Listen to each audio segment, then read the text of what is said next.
Já comprou todas as prendas de Natal? Lembrou-se da sua? Estamos a oferecer 40 passes anuais da Zone e um deles pode ser seu. Assine hoje até 55% de desconto e habilite-se a ganhar. Tudo em observador.pt.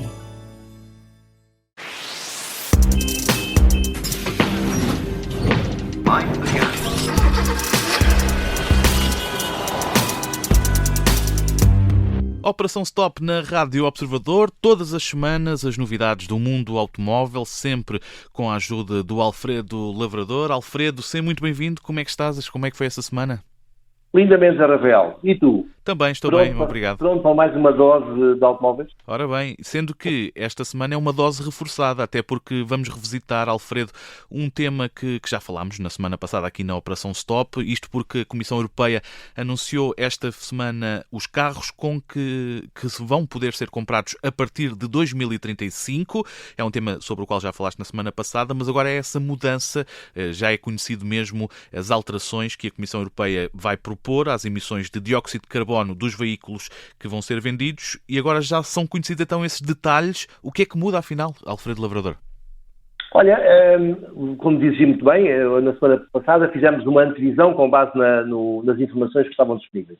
E esta semana, na terça-feira, a Comissão Europeia foi uma querida e efetivamente realizou o anúncio, como se esperava, e estava agendado, e podemos avançar que a partir de 2035, já não é a morte anunciada dos motores a combustão, seja eles a gasolina ou a gasóleo, ou a GPL, portanto, tudo o que se queimava e derivava de petróleo iria acabar, mas já não acaba. A partir de 2035 vão poder ser comercializados veículos equipados com motores puramente a gasolina ou a gasóleo. A gasóleo duvido que vai acontecer, mas a gasolina é bem provável. Veículos híbridos e híbridos plug-in. Esta é a novidade, sendo que tudo isto vai ter que, ou seja, em vez de a redução anunciada do CO2, do dióxido de carbono, ser de 100%, ou seja, acabava-se o dióxido de carbono, logo os carros só podiam ser elétricos, o novo anúncio baixa de 100% de redução de CO2 para 90%. O que permite estes motores a combustão que eu te acabei de enunciar.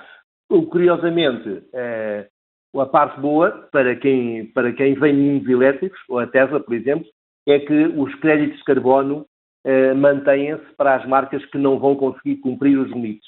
Em vez de pagar multas multimilionárias, vão poder comprar créditos de carbono às marcas que vendem mais elétricos, logo emitem menos CO2. E como é que é feita essa redução de 100% para 90%? Olha, isso aí não é evidente. Digamos que as explicações avançadas pela Comissão Europeia não foram de modo a satisfazer a curiosidade de todos. Sabe-se que a redução das emissões de CO2 baixa de 100% para 90%, mas a Comissão Europeia exige que os construtores compensem os outros 10%.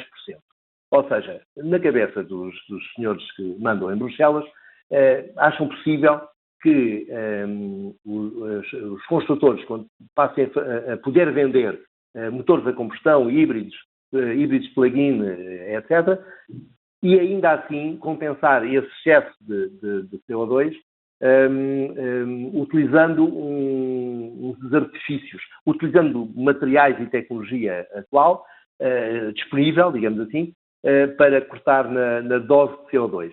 E em que é que consiste essa tecnologia? Consiste em utilizar aço verde, ou seja, a produção de aço, que é uma mistura de ferro e carbono, é uma coisa energeticamente muito intensiva, ou seja, consome quantidades brutais de energia, porque aquilo processa-se a temperaturas elevadíssimas, mas há formas de utilizar de gerar esse calor através de fontes renováveis. Portanto, eles querem que, isto não é uma novidade, já existe, começou a existir há menos de 5 anos, mas eles querem que as marcas se dediquem a essa solução. Também querem que as marcas se empenhem nos combustíveis sintéticos. Ok, tudo bem, os carrinhos vão poder consumir e queimar gasolina, mas essa gasolina vai ter que ser produzida sinteticamente, ou seja, capturando carbono da atmosfera para depois do queimar o devolver à atmosfera, ou seja, não é mais carbono, é o mesmo carbono, não aumenta a quantidade de carbono na atmosfera. Uma espécie de reciclagem. Exatamente, é um ida e volta. É como tu dizes a um bêbado que para curar a cirrose retiravam-lhe um bocadinho de álcool no sangue, se isto fosse possível, acho que não é, e ele depois podia beber mais. Na prática, o homem continuava a ter que morrer de cirrose, mas não faz muito sentido.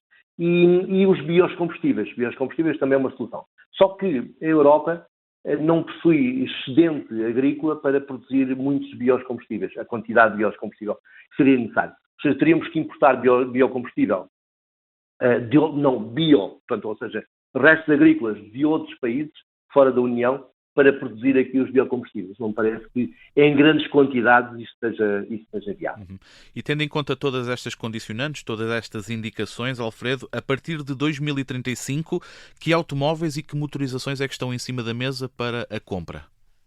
Olha, a parte boa é que, e há sempre uma parte positiva em tudo na vida, a parte boa é que vamos poder continuar a comprar veículos puramente a combustível, a gasolina ou gasóleo, a combustão, e veículos híbridos full hybrid, híbridos normais, sem baterias recargáveis, digamos assim, só para não haver confusão. E é bom porquê? Porque estes carros são os mais baratos do mercado. Se dizem qualquer tabela de vendas de qualquer construtor, as versões mais baratas são puramente a combustão ou híbridas, a combustão. Só tem um pequeno motor elétrico, ajuda muito pouco, mas ganhas para aí 1 litro, um pouco mais, 1,5 litros no limite, depende da sofisticação do motor híbrido, mas garante uma economia palpável, mas ainda assim bastante reduzida. O facto dessas unidades motrizes continuarem disponíveis é bom para quem procura um carro mais em conta. Os híbridos plug-in vão continuar a poder ser construídos, mas lá está, resta saber se a União Europeia vai permitir que os motores híbridos plug-in continuem a receber incentivos do Estado. Porque sem esses incentivos, os híbridos plug-in, por terem basicamente um motor elétrico, uma grande bateria e um motor a combustão, tornam-se tão caros que sai mais barato a comprar, digamos, um carro elétrico e um carro pequenino a gasolina, destes novos agora que se podem continuar a vender. É uma opção estranha. Entretanto, vão-se surgir cada vez mais os carros elétricos baratos. Já apareceram alguns, os construtores da Volkswagen, por exemplo, já anunciou um que vai lançar em 2026. Resta saber se perante esta oferta de carros elétricos mais baratos continuará a existir um interesse em carros a combustão nestas fasquias de preço. O mercado vai decidir, faz parte da lei da oferta e da procura. Alfredo, falta então falarmos sobre duas questões, que é a questão dos construtores e também dos consumidores. Vamos começar pelos consumidores. Estas alterações todas são boas para os consumidores europeus? São, sinceramente são, porque nota que até aqui esta guerra contra o CO2 tem todo o mérito, mas no fundo perde interesse relativamente a partir do momento em que a Europa está a fazer um esforço brutal e a obrigar a sua economia a perder competitividade, porque é isto que na realidade acontece, enquanto adquire produtos vindos da Índia e da China, que têm desprimor pelas respectivas populações, na prática vão buscar energias, vão gerar a sua energia a partir da queima do carvão, que é só a forma mais poluente que existe de produzir energia. Isto não faz qualquer sentido.